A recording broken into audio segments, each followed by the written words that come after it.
The call was wrong. He challenges right away. And the whole point of ABS is to make the correct call. And they just screw him. High fly ball, right field deep. Canseco back to the track, looking out. It is off. But it's called off. Cut off by Clement. Baseball hits the runner. Wow, off the head. The ball hits over the helmet. Sosa to his left. Nice play. Spinner wall, but he throws it away. Hits the Welcome back to the Off the Dome Baseball Podcast. I'm Nemiroff, joined by Zev Black. Kobe is not here with us today. He's a little bit under the weather. Too much fun at the A's games recently. Zev, how is it going today?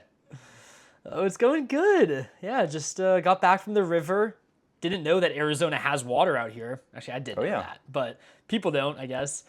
Missed a little bit of ASU baseball today, and for the first time all season, missed the Red Sox game. Didn't catch a single second of that game for the first time this year. But they won. And coming into this series, I said to you, is there any way that they don't get swept? Not only did not get swept, but they won the series. So good for them. Turn it around a little bit, maybe. Congratulations. I did not think they were going to win that series. ASU baseball, we're in the playoffs. Got a tight game versus Ole Miss right now. ASU. I don't want to lie. I really haven't been that tuned in throughout the season. More of an ASU football guy, but it's playoff time.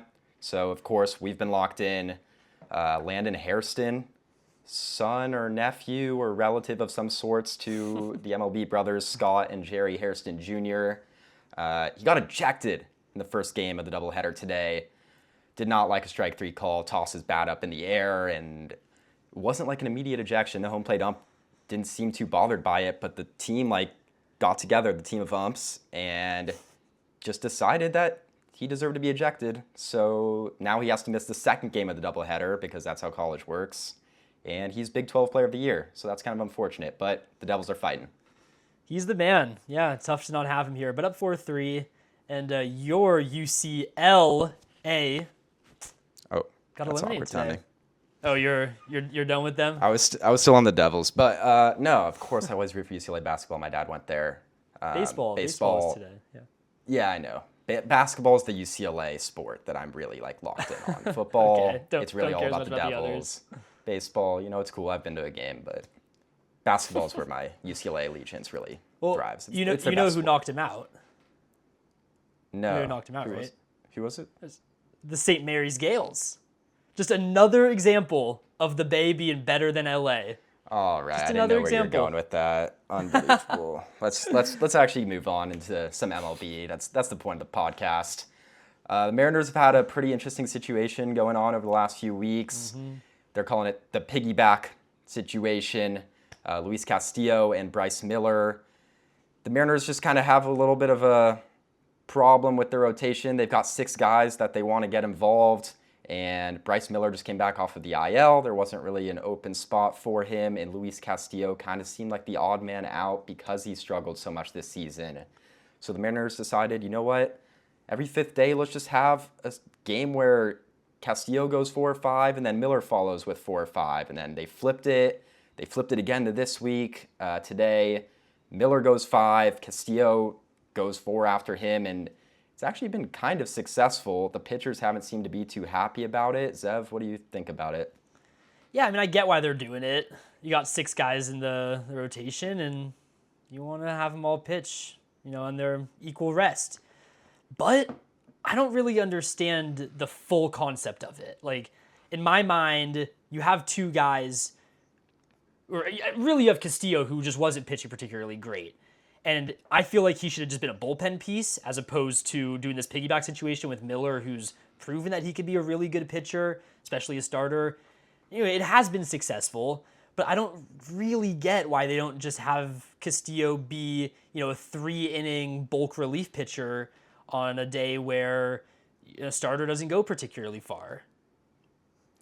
I think it's mostly just because Castillo is just used to pitching longer than an inning or 2. Has pretty much done that his whole career, and it just seems to be working. Today he went 5 innings out of the pen and finished out the game. The Mariners won in extras. Miller was really strong. I think Miller probably deserves to be left in a little bit longer. He only threw 71 pitches today, and he's been really, really good since coming back off of the injured list. But the rest of that Mariners rotation is really strong. So I think this is just kind of the way they see it working out.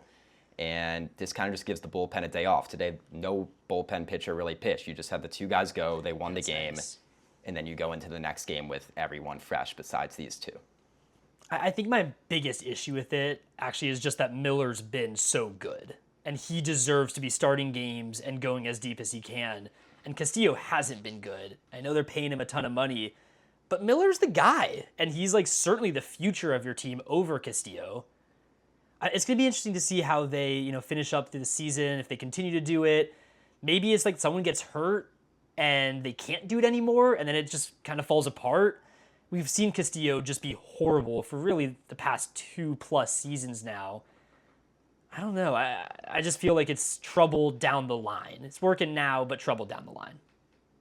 Both pitchers kind of had weird responses when asked about it in the media, and I think that's kind of leading the Mariners to maybe switch up, even though it's been successful. The rumor is they are going to switch to that 6-man rotation going forward, but maybe that's different because of what happened today. That was the plan in the last few days. That was kind of the thought, but it was so good today. Maybe the pitchers are starting to be happy about it. Their numbers look good. The Mariners win, and maybe they just keep riding it out. I like it. I think it's a good strategy. Yeah, I mean, I know that was their original plan.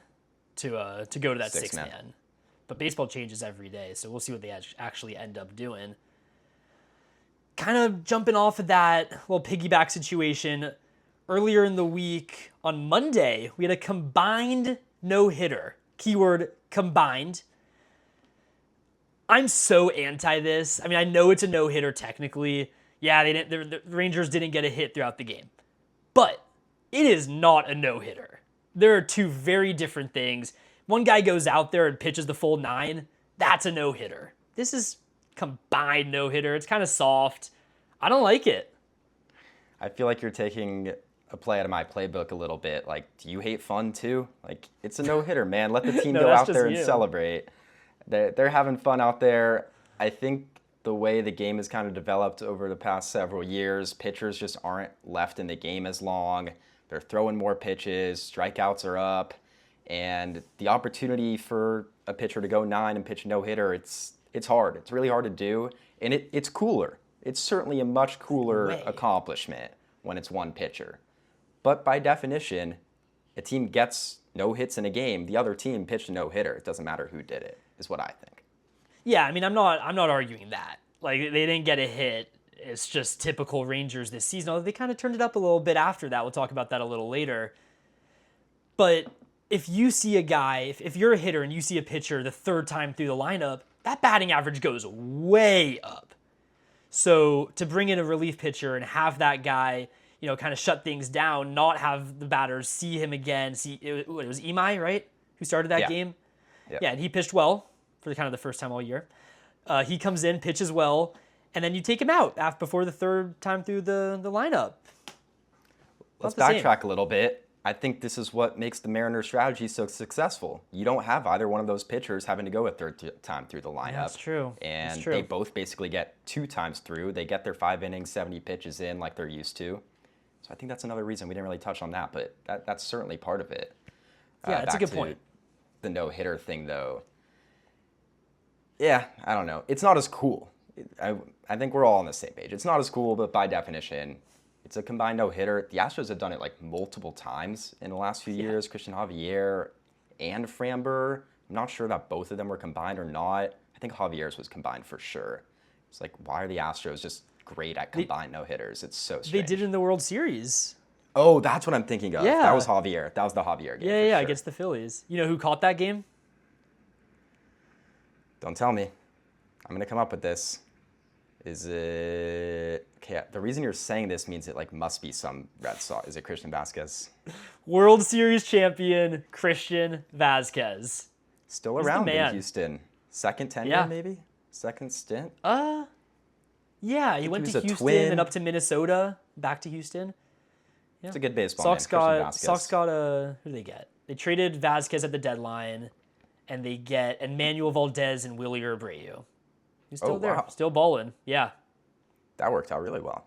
Worked out well for both teams. Nice. Yeah. Let's talk some ABS because Weird week. really weird week. It feels like every week's a little weird, but there were some really notable things this week for sure. In a Cubs-Pirates game, a couple Pirates situations, but Kevin Alcantara challenges a call. It's a strike 3 call. The ump rules it strike 3.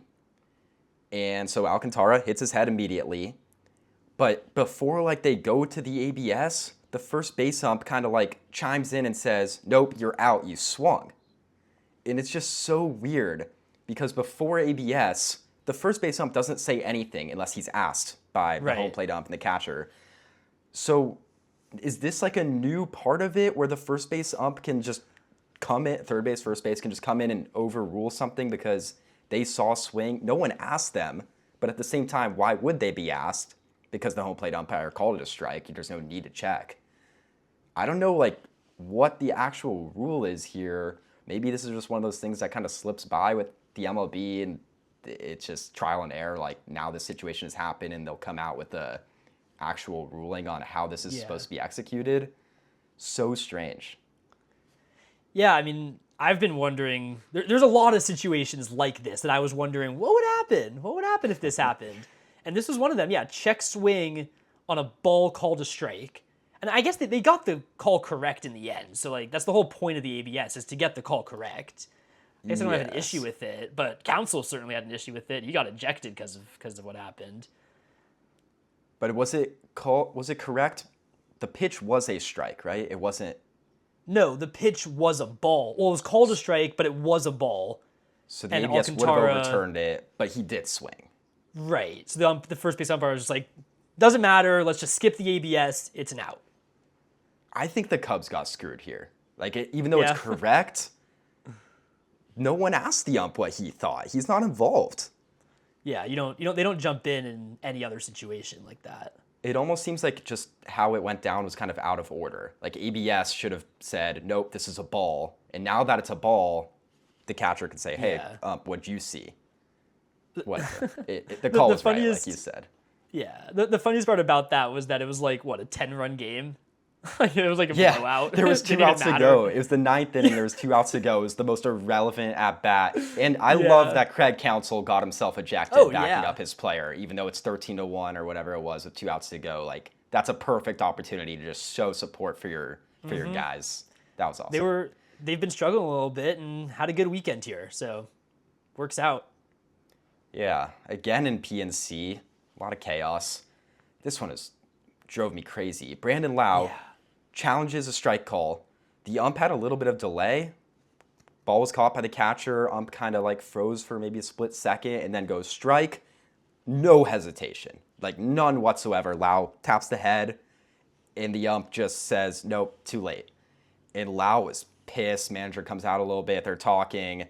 Manager goes back to the dugout. Nothing that can be done. Ump said it was too late when it just clearly wasn't. Lau then flies out, screams. He's really mad at the situation. And the first base umpire ejects him. It was pretty much just for yelling "damn" or something. He was just mad. It wasn't directed at anyone. First base ump needed to kind of mind his business there, especially when Lau got screwed in the first place. That was ridiculous. Yeah. I don't even know if he would have gotten it correct. I should have watched it really. But the whole point of ABS, it's so totally low. That ball was low. So the call was wrong. He challenges right away, and the whole point of ABS is to make the correct call, and they just screw him. It doesn't. I don't get it. I just don't understand. There could not have been any less of a delay. It was strike, tap.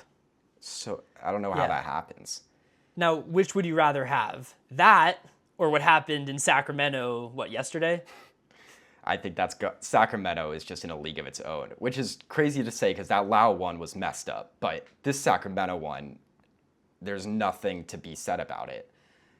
A's get a called strike. They challenge. I think it's Soderstrom.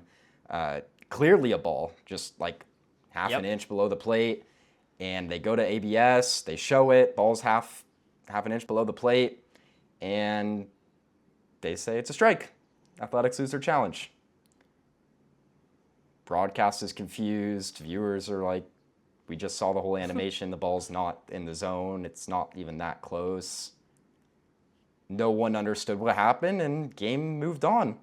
And the weird thing was the broadcast didn't show like the actual ABS animation that we see in every game all the time. It was like a normal strike zone that you used to see in years past. So that was like a little bit suspicious, but then I did see the next day that they like released the ABS animation for that pitch, and it showed it in the same spot. It was just a ball. I don't know how that happens. They were all standing there for like a minute too. The broadcasters were like, all right, we're going to get this call any second now. We'll get this call any second now. All right, maybe now. And it just never happened. Some weird So glitch bizarre. in the system. A's got Yeah, but screwed. it's also just like, you look at it and it's low. It was obvious. Yeah.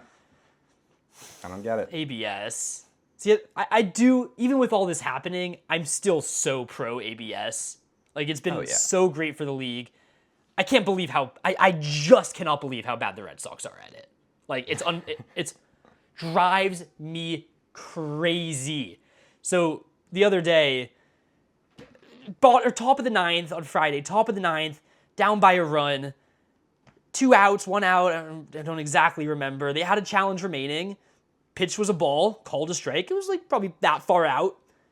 And Jarren Duran's just sitting there and doesn't challenge. It's like, what, you want to use it tomorrow? You want to use that challenge tomorrow? Like, what are we doing? Just tap your head. It's so obvious. And it's the most frustrating part to me is that you know that the coaching staff isn't saying a word about it. He's getting back into that dugout, puts his helmet down, and they're forgetting about it. Doesn't matter. It happens every game. It's so consistent. They're the worst team in the AL. They have the least amount of challenges. They've gotten the least amount correct. It feels like it's just something that's so easy to fix in my mind. Look, I know hitting is hard. It is difficult. But you have the challenges for a reason. Every team should be using both of their challenges every single game. Unless it's a blowout, there's no point. But if it's a close game, every single team should leave that game with 0 ABS challenges remaining. There's 0 reason not to use them. Yeah, you've been complaining a lot about the Red Sox execution with the ABS. I haven't found it that frustrating with the Dodgers. I think it's just basically about the coaching at that point. It's a well-run organization, and they've been doing it well. So I got no problem. But we both love it in general. ABS, good for the game. And all these little quirks and weird things going on, it's the first season. We're 2 months in. It's going to get figured out. Right. Yep, totally. All right, well, let's run through some of the other things that happened this week. So the day after the Rangers get no hit, they end up scoring 8 in the first inning, which is, I love that about baseball. You get no hit one day, you score 8 runs in the first inning the next. Jason Alexander was the pitcher. He ended up pitching 6 innings. Like, good outing, all things considered, saving your bullpen. But those 8 runs in the first, how does that happen? Very weird. Do you think that call is going to get changed by the MLB? That would happen today, right? You thought that some of them were going to be... Oh my gosh! Well, that could affect your matchup big time. Oh my gosh, I haven't even thought about that. Yeah, big time could affect my matchup. WHIP and ERA for my fantasy baseball team, very close. Both of them. I lost both. Still won the week. Still first place. But that could totally change it. They have like 10 days after the game? Right? I think so. Something like that. Oh, so it happened. That was on Tuesday. It was a Christian Walker error. Or I guess it wasn't an error, but it totally was. They ruled it a hit. And I think, I said this to you when it happened, I think that part of the reason they ruled it a hit was just because they got no hit the day before. So in Texas. But we'll see what happens. Yeah, in Arlington. We'll see what happens. Wow, I haven't even thought about that. That would be sick. Nice. Like 4 days from now, you're up 2 more categories than you were before. Yeah. It'd be crazy. I guess it would just be ERA. 5-4-1. No, and WHIP too, right? Like, because that would take a hit away. I think you still, all those I would still hits, probably lose WHIP. But I would definitely win ERA. There were like 6 runs after that. Yeah. Wow. Abner Uribe. Crazy. Yeah, wow. Pitching against the Cardinals, 8th inning, typical high leverage role that he's been in all season long. Gets a strike 3 call, which could not have been any closer to a ball. It does end up getting ABS challenged by Burleson. It's off by 0.1. Not much. Before we see the result of the ABS, he turns towards the Cardinals dugout. I don't even think it's at Burleson. It's just at the team and just hits like the triple chop. I don't even know what you call it. The Key and Peele hump celebration. It was a little more than that. It was excessive. Extremely aggressive and weird. And then you turn to see the ABS, and it was so close to being a ball. Yeah. And we wanted it so badly. It would have been so great. It would have been so great. I feel like Pat Murphy would have been forced to take him out of the game after that. Like, you can't finish the inning after you do that. Wild. Oh, it would have been great. Imagine Burleson just turns back at him and then hits it in his direction, Yeah. like ball four. And then goes deep. That would be Bat awesome. flip. That was the weirdest thing. He whole got suspended. Doing it around the bases. Would have been great. And then what can the Brewers do about it? Like, they're the clowns. Uribe is the clown. It's just... Yeah, I feel like the benches would have cleared. Yeah. Something would have happened. Yeah. Great stuff. Uribe gets a Yep. 1-game suspension for the act. Pat Murphy was not happy, didn't condone it, kind of called him out, said this is not what the team is about, and it was out of character and unexpected, and they'll move on, and that's the end of it. Yep. Nick Kurtz, his on-base streak came to an end at 48 games this past Tuesday. Just incredible. He has such a good eye for the strike zone, knows exactly where it's at. On top of that, you just can't pitch to the guy. He's just great. So you just walk him game after game after game, and look where he's at. Anyways, came to an end at 48, but good stuff from the Kurtz. Yep. Speaking of studs, Christopher Sanchez didn't allow a run all of May. He's at 44 2/3 consecutive innings pitched without a run. And quickly climbing to the top of the NL Cy Young odds. You would think after a month like that, he would have separated himself, but Jacob Mizorowski was like just as good. He allowed like 2 runs, had a .22 whip over the course of the month. Yeah, They're he both gave up great. his first extra base hit, the Miz, in over a month. I think it was April 17th. We're recording this Sunday, May 31st. Paredes, double off the wall in Houston.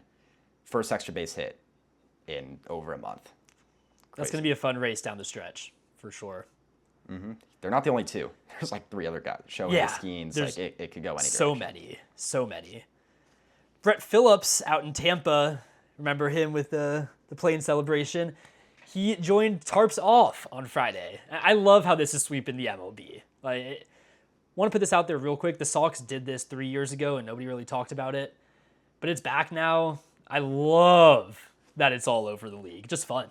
And the Cardinals, they moved the section from up in the foul territory bleachers. It's now outfield, second deck, right there. It's pretty cool. Those Cardinals Tarps offers got kind of a bad look the other day when, I don't know if you saw this, PCA. I don't think I did. Oh, yeah, I did. Whole Tarps off section, and probably other members of the crowd are yelling overrated, and PCA just nukes one, pimps it, bat flips, stares, ball lands in that Tarps off section. They just don't know what to do. Some dude with his shirt off tries to throw it back onto the field. He misses miserably. It lands like 3 rows in front of him. Just a pathetic look all around. And PCA is just staring at them, taunting them. It was pretty cool. Speaking of throwing balls on the field, you see that Jesus Sanchez thing today? Yes. Oof. That's so ball strange. Even thrown that hard, but so down he goes. How does that injure him? He had to leave. Yeah. Like, super weird. 13-year-old kid in right field thought they were playing catch. Like, Sanchez was looking at him. There's like that video, you'll see it down below, of Sanchez kind of looking towards the crowd, and he turns around as the kid throws it, just hits him in the wrist, and he's gone. He's out. See ya. There were 4 walk-off bombs on Friday, second most in a day in MLB history. One of these came after the Rally Bunny graced Coors Field. The Rockies were down 4-1 in the 8th and 6-3 in the 9th. But they rallied against Caleb Killian and the Giants, and Tovar walked them off. So that was pretty fun. 4 walk-off bombs, That's electric. I got one from Brian Reynolds. That was cool. A little B-Ren bomb. Great. Speaking of bombs, Fernando Tatis, for the first time all season, took Foster Griffin deep, and he crushed that ball. 450, I want to say it was. So maybe starting to turn a corner here. We'll see what happens. He looked so relieved. As soon as I he hit know. it, everyone in the stadium knew it was gone, and he just let out a sigh of, "Whew, I did it." And the Machado was celebrating in the dugout. They had a little jumping party in the dugout. Not a Padres guy at all as a Dodger fan. Don't like Tatis, but it was cool. Happy for the guy. Connor Wong thought he had one against the Guardians, and it hits in that like weird part of Progressive Field, like top of the left field wall. We were watching the game together, watching your Sox, and we were both just certain this was a home run. Kind of surprised that they even went to review for it. And next thing you know, Wong's just kind of trotting out to second base. You kind of made a point that this has happened a lot in the history of that stadium. Yeah, It just it's seemed weird. like a home run. I don't know what happened. Yeah, it has happened a lot. Back in, I want to say it was 2012 or 13, whatever the first year of the challenge system was, A's out in Cleveland, Adam Rosales hits a bomb to left. It clearly hits the railing above the yellow line, and they just give him a double after review. I don't know, maybe the ground rules are different there, but hits above the line, and I think that's a bomb. I guess not. Weird. Yeah. Well, we talked about no-hitters earlier. The Yankees had a bit of a weird game today. They got no hit, except for the third inning. They scored 13 runs, 18 batters came to the plate, 11 hits, 3 A's pitchers. Ben Rice had a 2-run double, a 2-run triple. Mid-inning, the Yanks had to send starting pitcher Will Warren out to the bullpen. He's like the walk of shame out there. He had to throw some pitches. They didn't have another hit the entire game, but that's all it took. A couple big innings in the history of the game. The Red Sox scored 17 runs in the 7th inning against the Tigers in 1953. And they spent 23 batters to the plate that inning. So rivals making history. Yeah, that inning lasted 43 minutes in the top half today. 43 minutes. Like, I'm sure Will Warren is just like, I just want to go throw the ball a little bit. I'm going to go out there. I love that it's at Southern Health Park for this. I don't know why, but it just makes it so much better for MLB history. Yeah. Fun stuff. They kind of had like a simultaneous A's make a pitching change. The A's pitcher's coming in. Warren's trotting out there. Like, it was good stuff. Yeah, no other hits, though. Rest of the game. First, second, 4th through 9th. No hits for the Yankees. But they got their 13 runs in the third inning. Crazy. Speaking of crazy, it's time for our game. Aaron, I pulled up Game 1 of the 2015 World Series. Mets want Royals. you... Mets Royals. Yeah, it's good ball knowledge. I want you to name the starting lineups from both of these teams for this game. You don't need to get the position exactly right. You don't need to get where they were in the lineup. Obviously, you should try and get both. 3 strikes, you're out. See how you do. Okay. I don't think I'm going to know where they are in the lineup. That's fine. Might have to give up on that. 3 strikes per team. I think I need them potentially. What do you think you can do? Do you think you need 3 strikes per team, or you want to, test your knowledge a little bit? Dude, it's possible I don't. It's honestly you're going to look really soft if you say 3 strikes per team, so... Yeah, okay, we won't do that. The thing that worries me is the starting pitchers, just because I don't necessarily know how many games the CSs went. But it's part of the game. We'll see how you do. It's part of the game. Start with the Mets. Mets? Okay. Michael Conforto's in this lineup. Conforto is in this lineup. Where do you think he was hitting, and where do you think he's playing? He's batting towards the top. He's probably either in... Dude, honestly, he could be in any of the outfield spots. Why do I feel like he was their leadoff hitter? Like batting 1, playing left field. Yeah? No. He was playing left, but he was batting 7th. Oh, interesting. See, our friend Griffin from Fantasy, big Mets guy, always just raves about Conforto in 15. He's batting 7th in the World Series. Like, all right, that was a little misleading. Daniel Murphy's at second base. Batting 3rd. Batting 3rd. David Wright's at third base. Second. Batting second. Okay.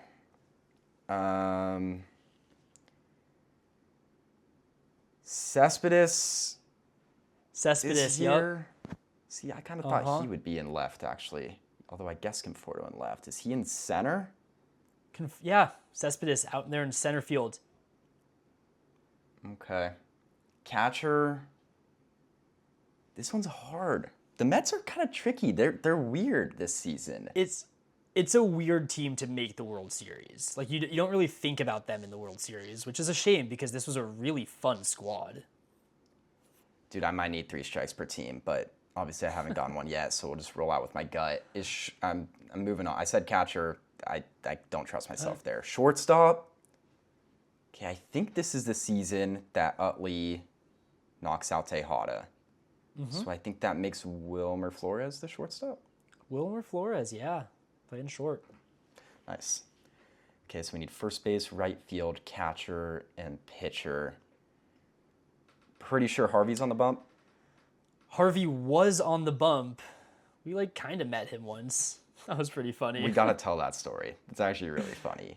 We're waiting in line at a bar on Mill Ave at ASU, and someone just cuts the entire line, just looks at the security, is like, "What's up?" I'm walking in, and they're like, "All right." And Zev's like, "Hey, it's Justin Verlander." Yeah, obviously not. Really thought it was Verlander. But well, I don't even know if I really thought that or if it was just I said that as a joke. But he looked like Verlander and side of my eye walked right past me. And this was spring training, so you kind of expected there to be, major league players out and about, not on Mill Ave, but. And then the security guard heard Zev and is just like, no, not Verlander, it's Matt Harvey. What? What are you talking Isn't about? that guy? I thought he was in jail. It's yeah, what? a lot of controversy with Matt Harvey, but he was really good in 2015. Game 1 start of the World Series. Good. Super random. We were kind of weirdly looking at him throughout the night, and then eventually he exited, but never talked to him. We walked up kind of near him and we're like, should we say something? Should we not? And then I don't remember who came up to us. One of our other friends came up, and I could see Harvey's friend whispering in Harvey's ear, being like, okay, they know who you are. And we turned to our friend, turned back 5 seconds later, Harvey vanished. Gone. Thin air. Gone. I mean, we weren't going to do anything. It was just really random. Matt Harvey. Yeah. I texted Griffin, who I was just talking about. I said, Matt Harvey's at the bar we're at. He loved it. The Dark Knight. That's legend. All right, let's get back to this. What do I need? Catcher, first base, right field? Yeah. Yeah, and this game was played in Kansas City, so you do need a DH as well. Oh, wow. I totally thought this was in New York, so I need 10 from each side. No, I don't remember if this was still when they used the All-Star game or if it was just the Royals had a better record. Royals had 95 wins, Mets only had 90. I don't remember what the situation was, but... Dude, I know you know how to look at a box score, but I was so sure this was in New York. You're telling me it's in Kansas City. I mean, I'm looking at a DH, so couldn't have been in New York. That makes things so much harder. All right. Is Lucas Duda at first or DHing? Lucas Duda's at first. I was kind of hoping he was at DH, because that would have given me a little bit. Yeah, I don't know if you're going to get this DH, to be honest. Okay, catcher and right field. Dude, I have nothing for right field. Is the catcher Darno? The catcher is Travis d'Arnaud. Oh, okay, I've been not confident, but I'm getting all these right. So I just he need was right field. He was a good DH. Met. He was a good little Met. Yeah, Darno was good. Can you just tell me where these right fielder and DH, where are they hitting? Right fielder's batting first, DH is batting last. It's pretty sad to have your DH batting in the 9 hole. All right. For the spirit of the game, I only have 3 strikes. Let's go to the Royals. Keep myself alive. Okay. Let's start knocking some of these Royals out. Fair enough. Yep. This should be much easier. Their whole team was the All-Star starters. Yeah, Salvia at catcher. Salvia at catcher, he was batting 7th. That's how deep this lineup was. Salvador Perez is the 7th hitter. Morales at first or DH. Yeah, he's DHing, batting 5th.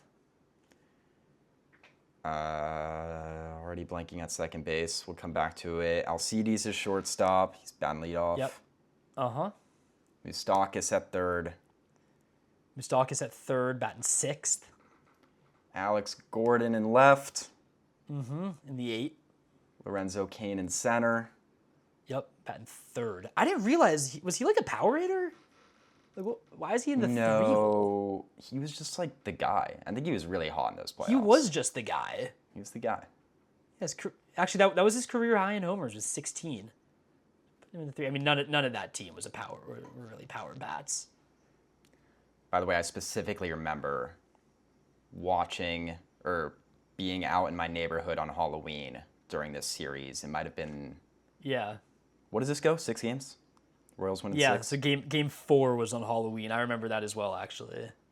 I just remember, like, peeking into someone, like, just a random house in my neighborhood, like, being on the sidewalk, like, kind of watching through their front window. That's how it always was.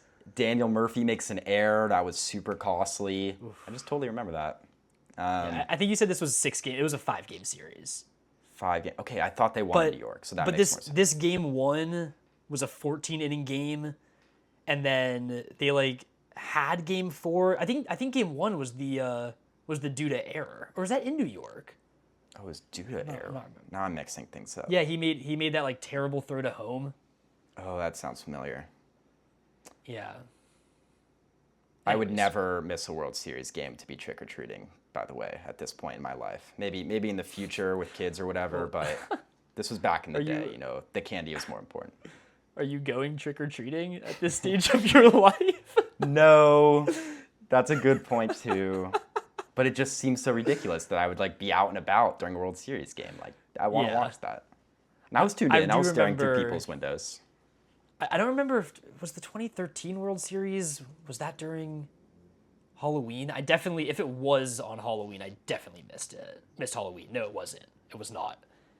Okay, I think I remember like sweating bullets that this game was going to be on Halloween, and 10-year-old Zev, I don't know what he would have done. But Dude, didn't have to worry about it. 10-year-old? Yeah. Crazy. All right, I got to knock this out. Zobrist is someone I was forgetting. Right field or second base? Second base for Zobrist. Okay. So I need their first baseman. Mm-hmm. Dude, I don't know. I thought Morales was at first. So I need first base, right field. You need first and right. All right, what was that look you just gave when I said I didn't know for first base? I didn't give any look, man. Okay, like, I'm pretty sure Billy Butler's only there in 14. I don't think he makes it to 15.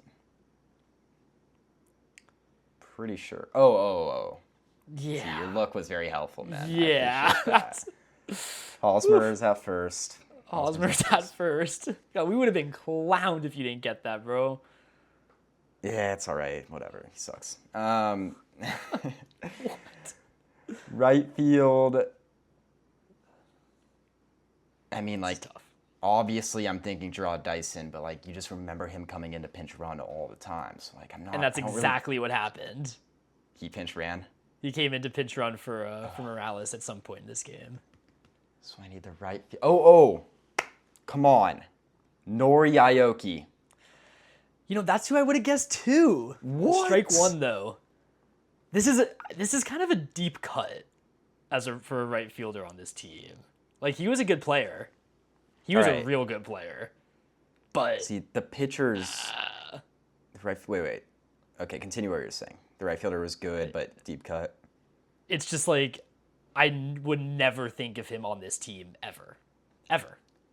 So good luck. The pitcher just feels like I knew Harvey was the game 1 starter for whatever reason. The pitcher could be, let's just go with my gut. Yordano Ventura.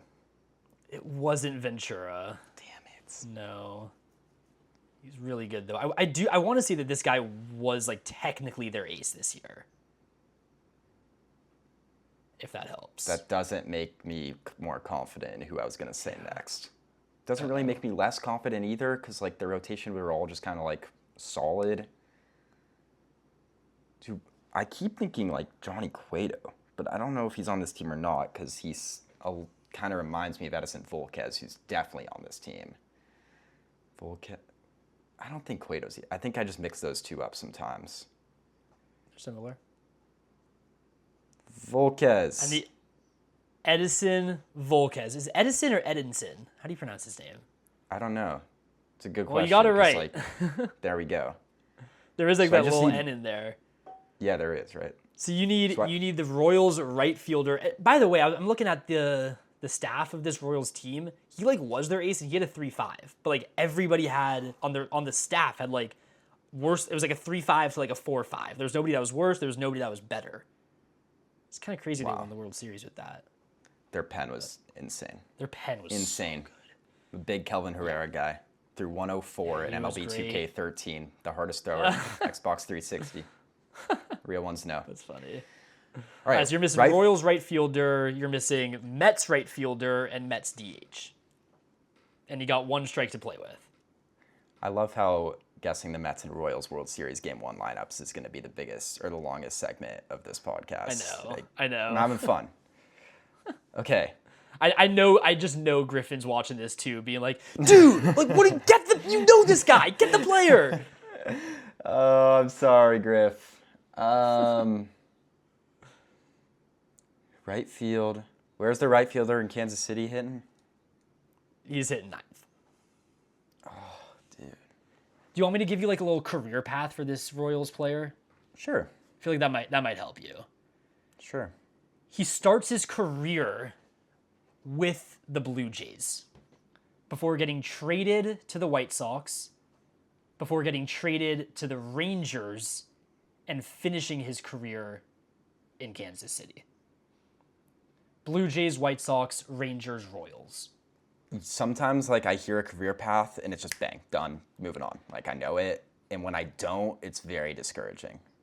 That just did nothing for me, wait, Blue Jays, White Sox, and I can give you some years as well. Like, this was his final year of his career. He started in 2004, and this was his final year. Blue Jays. See, like, I know it's not of Saviel Garcia, but now, like, that's on my mind, and it's just kind of, like, hit me hard. We need to move on to the Mets. Do the same thing for their right fielder. Well, you said he's batting, what, leadoff or something? He's hitting leadoff. This is, like, you need to know this guy. Like, you got this. If I give, yeah, you got this. Oh, man. Okay, names that are coming to mind. Juan Lagares, but he would certainly be in center field. And your whole career path, not telling me, would not help with Juan Lagares. What about the DH? You want the DH? I mean, I'll give you the career path of the DH, but this is also maybe some tough. Initials. I'll give you the career path. Yeah. Starts his career in 2005 with the Braves, gets traded to the Diamondbacks, goes to Toronto for a couple years, goes to Tampa, bounces around the AL. Oh my gosh, that's crazy. He's in Toronto from 2011 to 2013. Before 2014, he gets traded to the Yankees, then to the Red Sox, then to the Orioles. Oh, man. So maybe that's a hint in and of itself. He's on all 5 AL East teams in a year.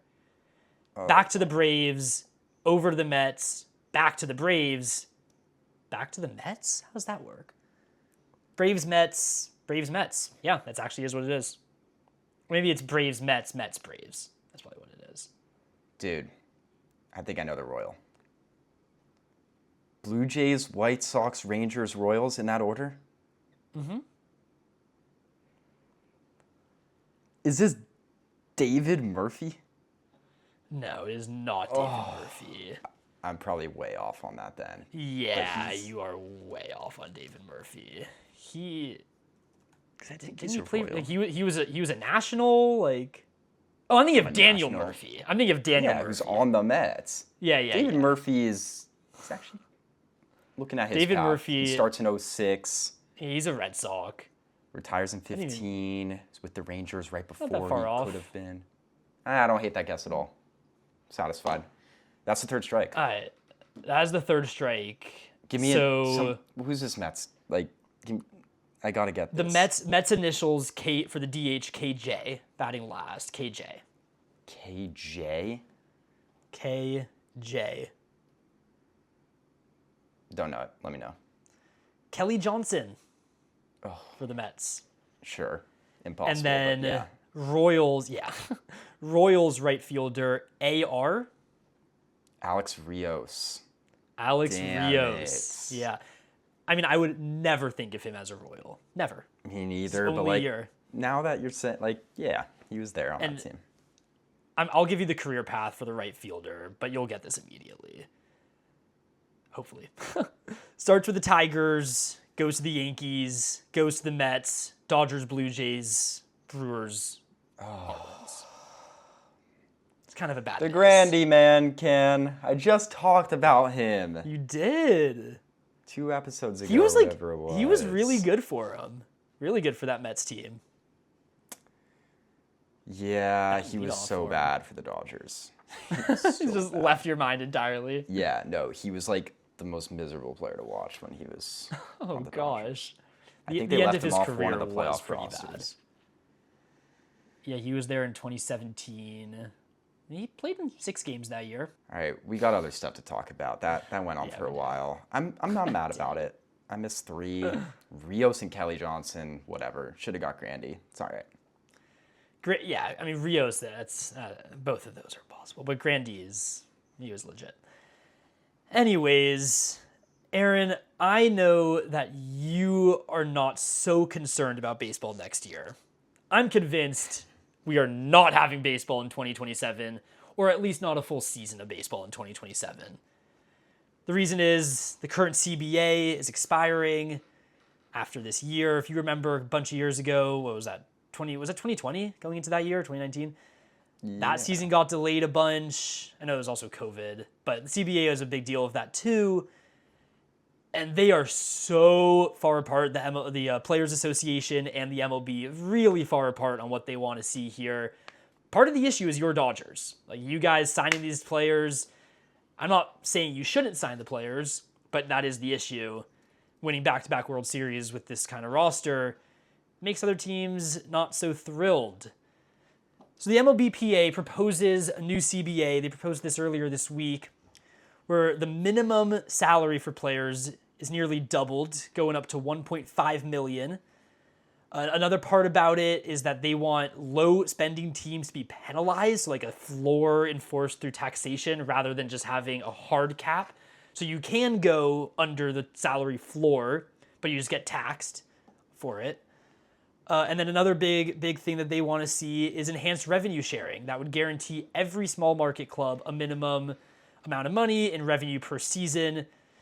Small market teams would also get bonuses for making the playoffs, which is kind of interesting to me.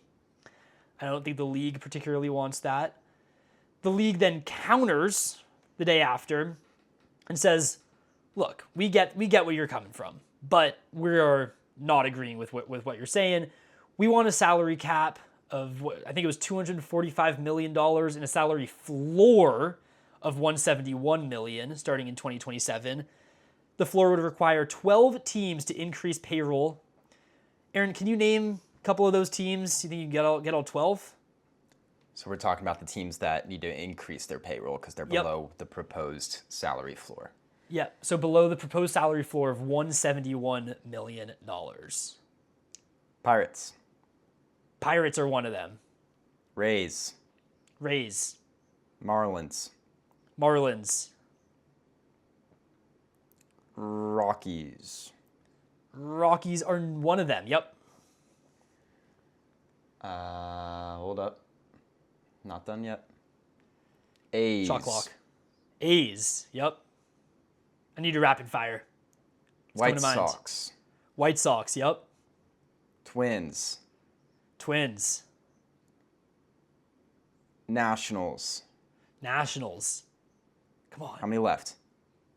You got 1, 2, 3. 3 left. 4 left. Brewers? Brewers, yeah. Very impressive what they do. Cleveland. Cleveland, Guardians, yep. 2 more.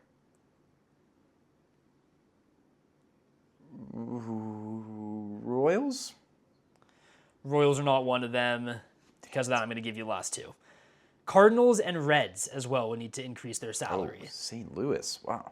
St. Louis, yeah, because they just traded Sonny and Contreras. They got off of those contracts. And then there's a couple teams that would also need to drop salary, like the Dodgers, the Mets, and the Yankees, which is, I think that's kind of unfair. Maybe it should be grandfathered in. I don't know. And then they also want a 50-50 revenue split with players and local revenue that would be centralized and shared equally. And I guess the MLB says that this would eliminate regional blackouts, which every fan wants. Like, I don't know why that's even an issue still, but that'd be good. Anyways, the two sides are miles apart. The union, MLB's response to the union was very blunt. A spokesperson from MLB said that the MLBPA's plan would, quote, reduce the amount transferred to lower revenue clubs, weaken the competitive balance tax, and lead to even more payroll disparity. And the union has historically refused to accept any salary cap because they want their players to get paid. So I don't see any reason that changes. The league really wants a salary cap. The union doesn't. Aaron, what do you think about all this? I think that ultimately this needs to happen for the good of the sport. Yes, I'm a Dodgers fan, but clearly there's an issue going on. I'm not surprised in the slightest that the players aren't happy about it. You're just taking away money from them that they've earned and feel they deserve. But when you look at other sports, they all have salary caps, and it's to prevent the exact issue that we have going on. And the Dodgers have won back-to-back World Series. Yes, they could have so easily lost to the Blue Jays, and they spend the most and have an all-star team, and they might now trade for Tariq Skubal. It's getting a little out of hand. I love it, and you can't blame the Dodgers. I think if you have enough knowledge of the situation, it's not like a screw the Dodgers. It really isn't. You wish your team was doing it too. They're taking advantage of a situation that's flawed. Not only do I wish my team could do it, there's no reason my team doesn't do it. Like, they got the money to spend, and they just refuse to spend the money. Same with the Yankees. Like, somehow they're still missing out on these, like, top guys. I mean, I know they have Judge on, like, what might be the best contract in baseball, like $365 million. It's pretty crazy. Every team could be doing it. Even the small market teams can be spending the kind of money that the Dodgers do. They just choose not to. Got to get the right ownership. So ultimately, it needs to happen, but it's scary as baseball fans because you have two sides that want opposite things, and they're not very close, and that's why you think there ultimately will be a lockout. But everyone wants baseball. MLB wants baseball to be played. It's good for the league. It brings in revenue. We need it. So something's got to happen. I think everyone understands, like, the common goal, that something needs to be done about this. We just got to start negotiating and reach a compromise somewhere. Yeah, and I'm just so convinced it's not going to happen. I mean, they're going to come to something at some point. I'm just convinced it's not going to happen before the next season starts. I really hope it does, man, though. Like I said earlier, I've watched every single Red Sox game except for today. I don't know what I would do without that. Like, it's so, I think about it all the time. I think about the sport all the time, and to not have that for even a couple months when we should be, man, that's trouble. Maybe it'd be good for you. Start some new hobbies. What? No. Speaking of something that probably needs to happen and probably will happen, is expansion. There's been a bunch of different cities that people have talked about. Nashville, Portland, what are some off the top of my head that I can think of? Charlotte, yup. Even going into, like, Mexico City, that'd be fun. Another one, Orlando. Montreal in Canada, Orlando. Aaron, where do you think the league should expand to? I want to hear your best pitch for a city. I think maybe Nashville. Nashville's fun. People like to travel there. It's like a cool spring break spot. I think it kind of makes sense geographically. It's kind of right in the middle. It doesn't really screw any teams. You can place them in a division with teams surrounding them very easily. And again, it's just a place that people want to travel to, and it'll have fans. You got the Tennessee Titans, not all that great right now, but you kind of just build on that fandom. And Nashville, that's my pick. I feel like they've been talking about Nashville for years, for both MLB and the NBA. That'd be pretty cool to get both of those leagues in the same city at the kind of around the same time. Yeah. My pick, it's a little unconventional, but we've seen it done before. Oakland, California. Expand the league to Oakland. A proven track record of success. A fan base that loves their teams.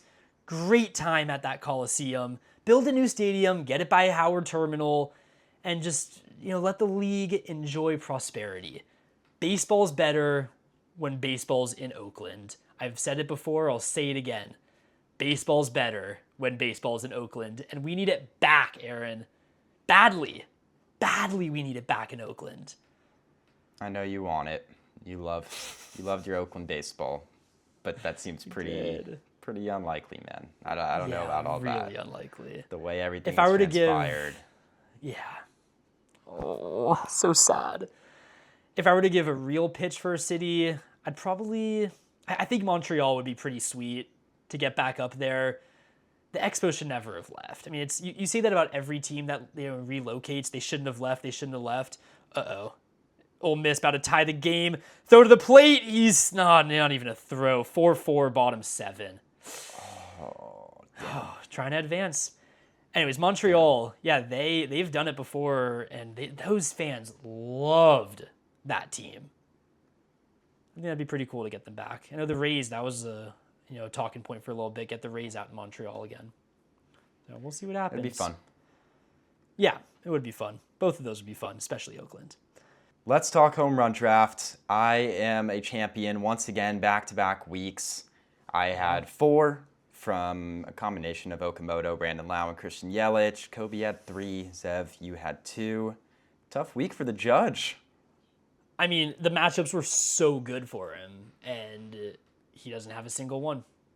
The judge doesn't have one. Ridiculous. That's why I can't pick Yankees. Done picking Yankees. Done. I'm going to hold you to that. I'll pick another Yankee this year. Okay. I thought I was getting a donut from Judge last week. He was 0 for the first 6 games of the week, 7-game week, all in New York. I am in the Bronx, and he comes up, last step out of the week, his last chance to avoid the donut, walks it off versus Tampa. I was in attendance. I was pretty excited about it. So that was fun. Zev, do you want to give your first pick for this week? Yeah, my first pick is a guy that I would just love to see homer so many times, and that is Wilson Contreras. He's got some good matchups. He's out in Baltimore, which I feel good about, and then playing the Yankees, and that's definitely part of it. They're playing the Orioles at home in Fenway and then in New York.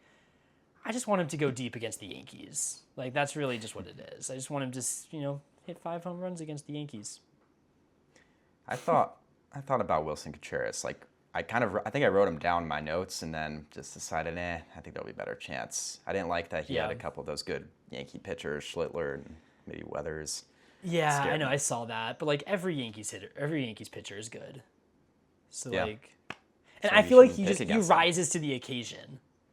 No, that's what he rises to the occasion. They're gonna put up a 6 spot on Schlittler. Kobe, social vid, 6 spot on Schlittler.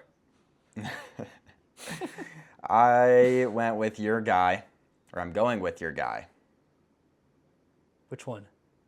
Your MVP. Yordan Alvarez, who's you think he's the best hitter in baseball, potentially. It's not a bad take at all. He has just been so hot. He can't be stopped. 6 games in Houston. That stadium is just prone to home runs. 1 game is against Skeens, but I don't think even Skeens could really stop Yordan Alvarez right now. So, Yordan, first pick. Yeah, and I thought you said my MVP. I thought you were thinking my MVP for my fantasy team, but who I picked for MVP. Yeah, that's probably a good one. All right, my second pick is a guy that you picked last week, and that would be one Brandon Lau. Also, playing there in Houston, and then playing in Atlanta, which I'm a little iffy about, but I'm really hoping he capitalizes on some Houston pitching. He's just a good player, man. Like, every time he goes up to plate, you feel like he's going to do something positive. Brandon Lau. So you're not worried about like some ABS mess up just screwing you?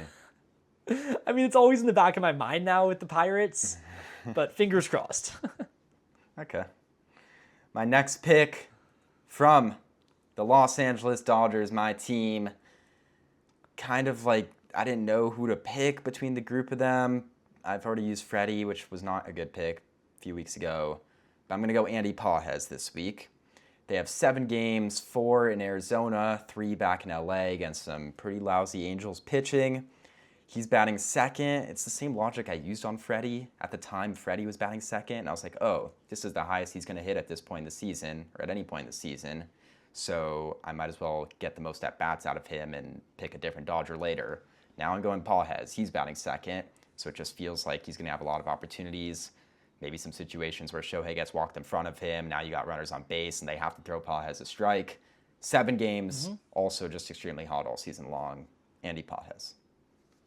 Yeah, he has been really good recently. I mean, not even recently. He's just been good, period. My final pick is a former MVP. And the MVP for your team this week, I'm going with Ronald Acuna Jr. Playing against the Blue Jays, playing against the Pirates, had a 5-homer week this past week. He homered in 4 straight games? Am I right about that? 4 straight games, 5 in 4 games. Also 5 steals. Just want to throw that out there because he's on my fantasy team. 5 homers, 5 steals in the last 5 games. Unbelievable. Yep, so I'm hoping that he just continues that pace and has a big week for me. Nice, I like it.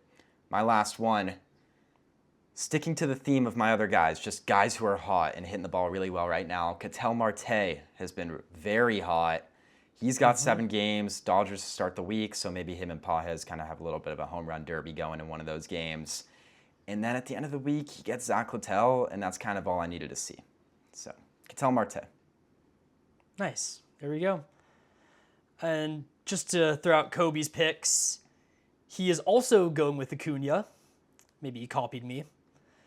He's going with Tyler Soderstrom and Jackson Chourio. Kobe. Yes, he's not worried about the ABS tomfoolery either. Just going right to Soderstrom, who got screwed. I think maybe both of us are hoping that that's just like, lights a fire in them, and they have big weeks. So it's an interesting thought. Nice. Well, we'll see what happens. Watch some baseball and find out.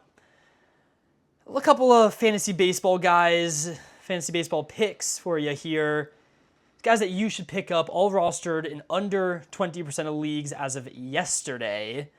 The first guy, Ezekiel Duran. So we just talked about the Rangers, how they got no hit on Monday. But since then, they've been pretty solid. They have put up some high numbers this week. And he's been a real spark plug for them. He's had 14 RBIs, excuse me. Plug that out. He's had 14 RBIs in 2 weeks. And then another Ranger, Jake Berger, only rostered in 11% of leagues and having a nice little resurgence here. Had a great start to the season, kind of dipped down a little bit, but he's back again. Moving over to the AL Central, one of the best young lineups in baseball, dare I say? The White Sox, Sam Antonacci. He's only rostered in 13% of leagues, steals a bunch of bases, and that offense I think is pretty legit, especially the top of that offense. And then finally, we're just nearing the point where maybe you start to think about picking up a guy like Corbin Burnes and Hunter Green. Burnes is under 20%. Green, he's rostered in 45% of leagues. So kind of breaking the rules here. But if he's not rostered in your league, they're both back in July. They're supposed to be back in July. Might want to think about stashing them. So I've got one. Taken from my team. This is for deeper leagues. Kai-Wei Tang. Astros starting pitcher, was a reliever early in the year. They brought him into the rotation. They're running a 6-man rotation right now. He's been really good in all 3 starts. He's gotten 6+ Ks in all 3 starts, 2 wins. I think he has really good strikeout stuff. He's just produced a lot of whiffs. I like him for now. He's got a home start against the Pirates this week. Hunter Brown's going to be back in a couple weeks. I don't know what happens with Kai Tang at that point. He might go back to the pen where he was also pretty good early in the year. But if you just need pitching, you're in a deep league right now. Kai Tang, I'm rostering him. I'm using him this week. Yeah, and I'm willing to go as far to say that he will stay in the rotation. Like, there's no way he leaves the rotation over to Jason Alexander, who's been just awful. So fair enough. I think it's worth picking him up. Yeah. Well, with that, that'll do it.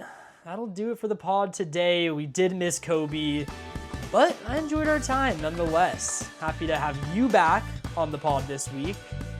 And until next time. Check us out on Adios. Socials. Thank you. Yeah, down here. So, No. Aaron, which way is it? Do I go this way? Do I go this way? No, doesn't matter. You're not doing that anymore. We're 8 But, like, episodes which way in. is You've it? done I just in all wanna 8 know. episodes. I don't know. I know, but that's why I did this last I don't time. know. That's why I don't do it. Okay, well, I'm in the top left. This is like exactly it what I gets didn't flipped. want. I didn't want This this way. bit to be brought back This for way. another This episode. way. And now we're going to spend a minute talking about This it. way. This way. Bye. Thank you for watching.